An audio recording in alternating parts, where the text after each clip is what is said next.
Hello, can you state your name and your occupation, or occupations rather? My name's Amanda Gates. I'm a violinist. So I've been a violinist with the Virginia Symphony Orchestra for 25 years. I was the assistant concertmaster for 20 of those years. I'm also a violinist in the first violin section of the Chautauqua Symphony Orchestra, which plays in the summers in Western New York.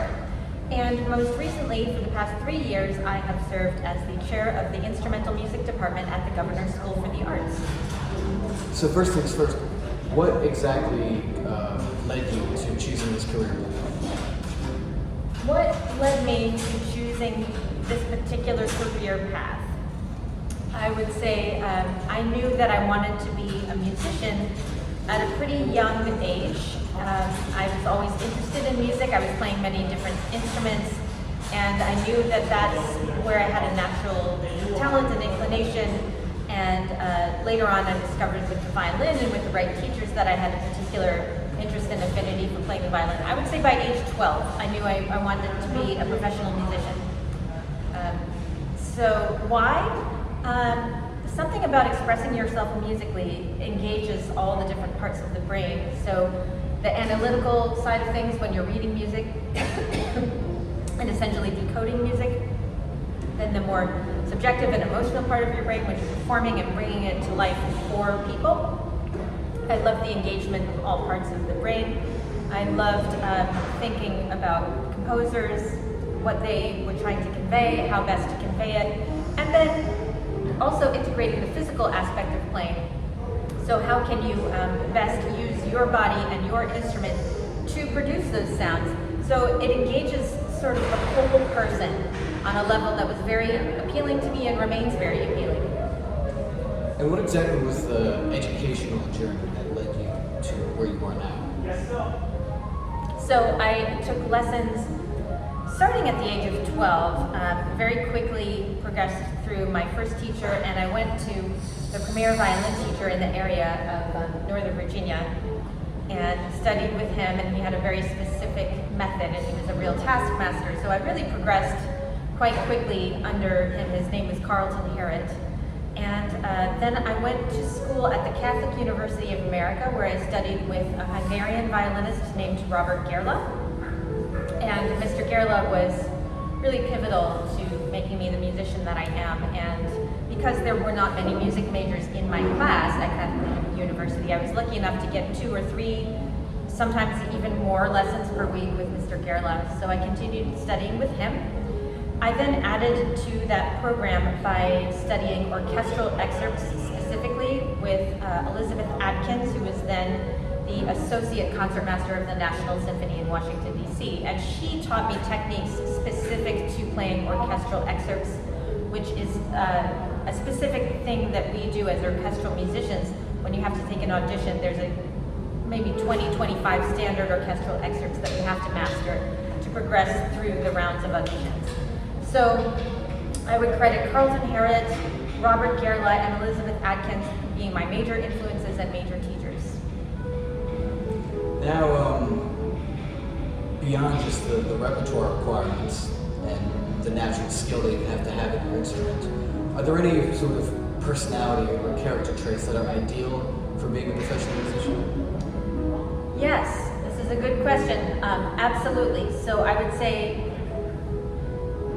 the best and most successful musicians have a real combination of being extremely hardworking to the point of maybe being, you might say, if we were to choose a little personality quirk, it might be OCD, because we tend to want to do things over and over to get perfect.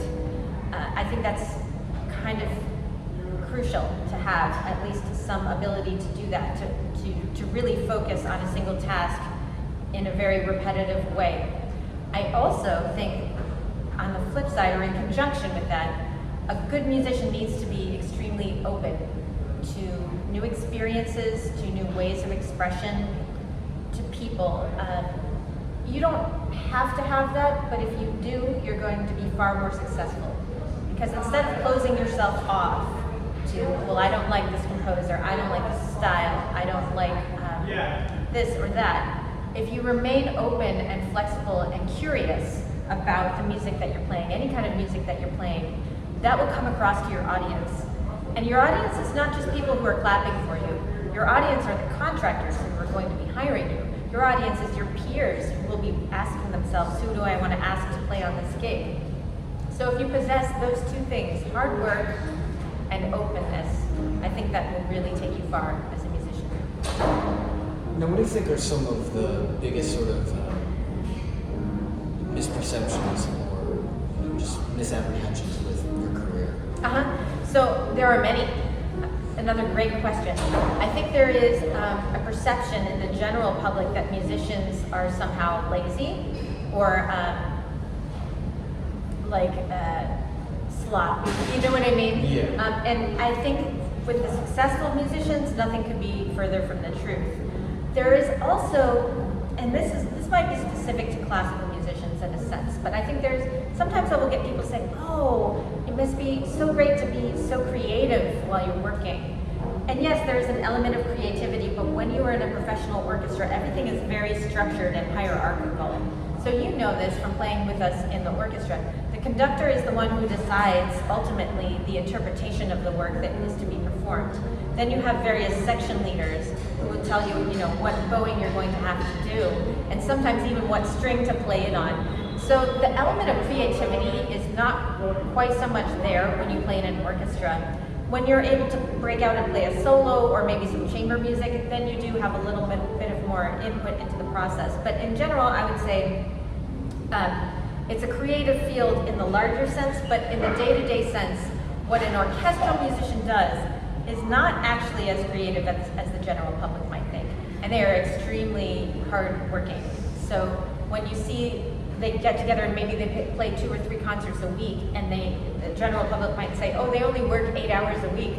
Of course, you know how many hours are spent in that week in the practice room, drilling scales, drilling etudes and other technical exercises, and the music to be performed. So there's a lot that the public doesn't see. Now, when I interviewed Mr. Coffin, he said that one of the sort of most prevalent misconceptions that he came across was that many think that being a professional musician is borderline unviable as a career. It's very shaky. What do you think about that sort of? Another great question. I was just talking with Dr. Cox about this morning, and he made the very good point that in this day and age with increasing AI and automation in so many fields, what field exactly is not subject to being unviable in some way, shape, or form in the next 5 to 10 years? So just even that as a point makes me want to say you should really do what you love, first of all. But second of all, as you correctly pointed out at the beginning of this interview, we often cobble together many ways of making a living as a musician. So right now my primary job is to be the chair of the instrumental music department here at GSA, and that is a full-time job with salary and benefits. But even if I didn't have that, for instance, many of our part-time instructors here at the school do many different things. They teach here. They might teach a few students at a university as well. Then they take gigs, so they have a steady stream of gigs. They might have a side hustle, whether it's related to music, such as doing audio engineering, or perhaps being the librarian for an ensemble or something like that. Or they might have something completely different. I also have some colleagues who have do financial consulting or something like that. So there are just many different ways to make your living in music, and there is many different ways as there are different musicians. And I think the key is to find your own path, find your own way, what works for you, what excites you, and what intersects with your strengths. Now, do you think that it's possible to be a professional musician, not so much in the sense that music is your primary means of generating income and wealth, but in that it's more of an attitude thing, where you have the attitude of a professional musician, like you said earlier, to sort of keep an open mind, thereby allowing you to make music, while also having a more stable, I guess what more people would consider to be a more quote-unquote traditional career. Do you think that it's possible for both of those things to coexist within one person's life? Do I think that's possible? Can you ask the question again?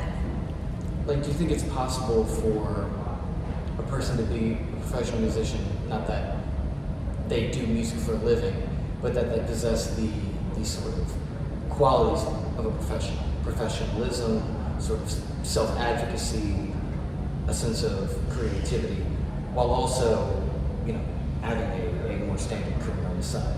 Doing both, I guess you could call it. Sure. I mean, absolutely. There are many examples of musicians like that who do their gigs nights and weekends, and they have a day job or something like that. So you can absolutely do both. Do I think that the qualities of being hardworking and open will serve one in life? Well, absolutely. And I think that's one large part of why music lessons are so highly recommended for students in general. And so many scientific studies have shown that students who study music, who play in band or orchestra or any other music ensembles, tend to do better in school in general on standardized tests. It helps increase college acceptances. I think there are a set of qualities that work hand in hand with just general success in life. Hard work and openness. I mean, what more could you ask for anyone? Well, on that note, thank you very much. Thank you.